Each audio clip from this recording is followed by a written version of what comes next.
you regularly listen to the Entrepreneur Studio, you know we end every segment with rapid fire questions. But today, we'd like to up the ante with a special edition called Rapid Fire Question Roulette. Now we're playing with, I'm going to say, the infamous Molly Bloom, former competitive skier and host of legendary high-stakes poker games sought out by wealthy socialites and celebrities.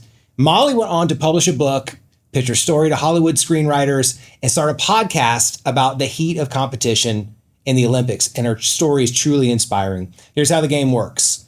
We've got a roulette wheel and 2 stacks of cards with questions for you, Molly. We've got the safe bet and the red hot. Safe bet cards feature questions about your business savvy, while the red cards dig into your adventures as a world famous poker host. We're going to spin the wheel, which has 38 pockets, and wherever the ball lands, you're going to be asked a question from either the safe bet or the red hot stack. Are you ready? I am. Here we go.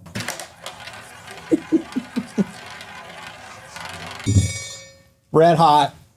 First question. Aside from poker, what is your favorite betting game? Public markets. Dealer's choice. Does that mean I get to ask you a question? Sure. Okay. Okay.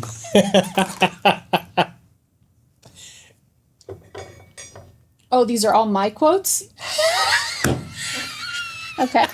I can work with this. I've said fear is a major thief of dreams. How do you advise others to put fear aside to pursue their ambitions? So, do you agree that fear is a major thief of dreams? I actually think fear is, but I think comparison is a bigger thief of dreams. Okay. I also think that fear is something that you're going to have to face, and you have a decision when you encounter fear, whether you're going to submit to it or you're going to overcome it. So I do think it can be a thief of dreams at times. What's your process for fear? Process for fear? Man, she's asking a good one. You know, when I encounter fear, I typically am a fighter. You fight it. So I'm going to fight. You fight the inner voice. Yeah. Sometimes, if I can't just dismiss it and be all zen, I go to war with that inner voice too. All right, there you go. And then here's one other thing that I do. 20 seconds of courage.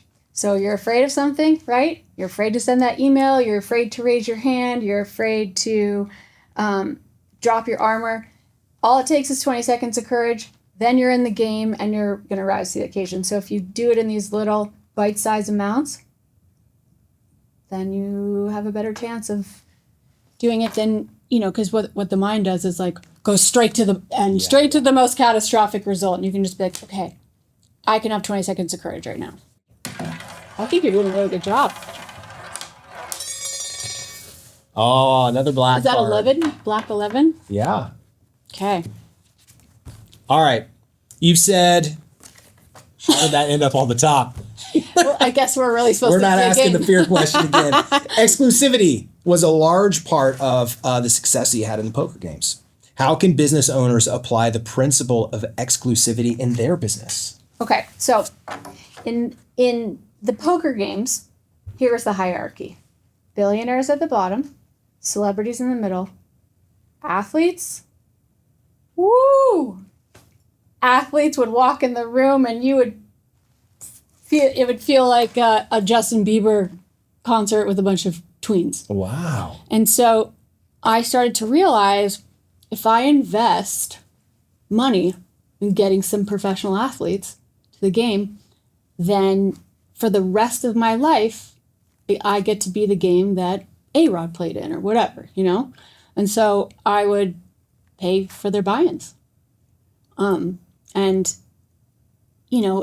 guess what I'm saying is don't be afraid to invest in some people who then every other person can say like, oh yeah, I was hanging out with A-Rod the other. I mean, it's huge value. Yeah, for sure. It's huge value. So billionaires, celebrities, and athletes. The relevant people in your industry.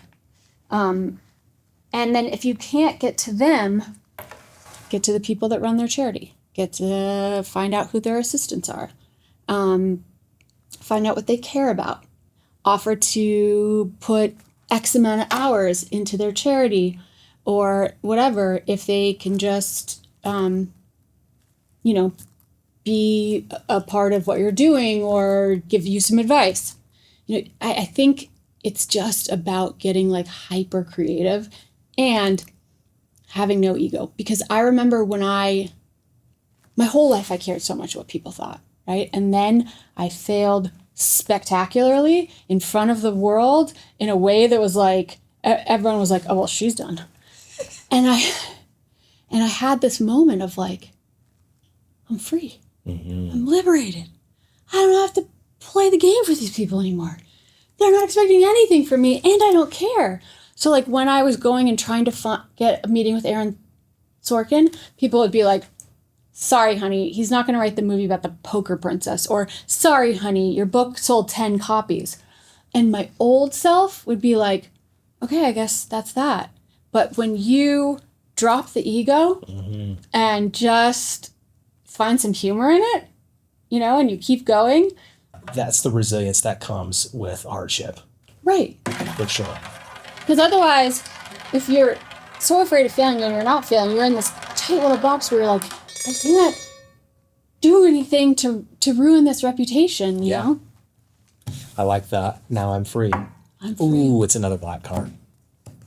Let's see what this one is. What's the number one thing entrepreneurs can do to build long-term relationships with clients? So I think that this is also a training of yourself. And I think you start to train yourself to become authentically concerned about this human being, authentically interested, and trustworthy, and be their person.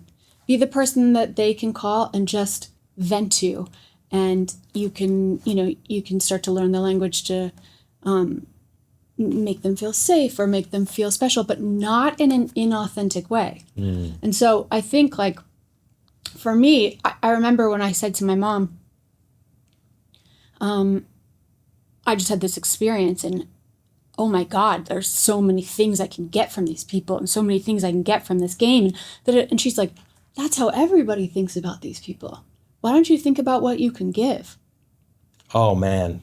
Right? I love that. That's my mama. She's the real deal. She's got some wisdom.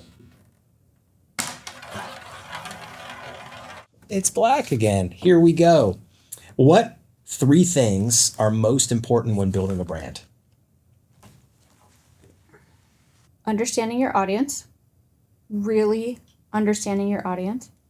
Not what you think your audience is, not what you think your audience cares about, but taking the time to really figure out who your audience is and what they care about. Picking out your value system and sticking to it no matter what. And then hyper attention to the details.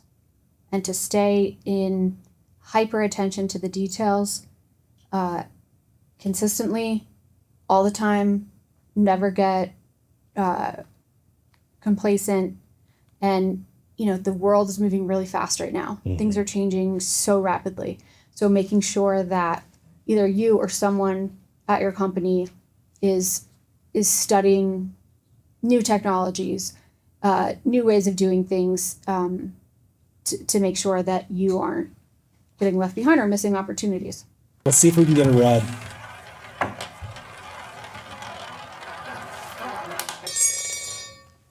Black again.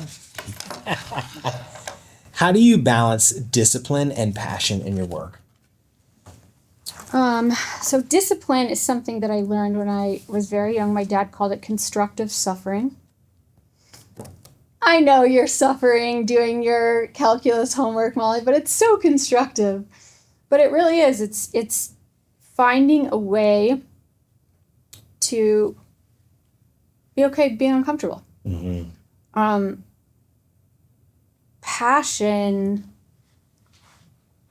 is a necessary component now for me to spend my time doing something.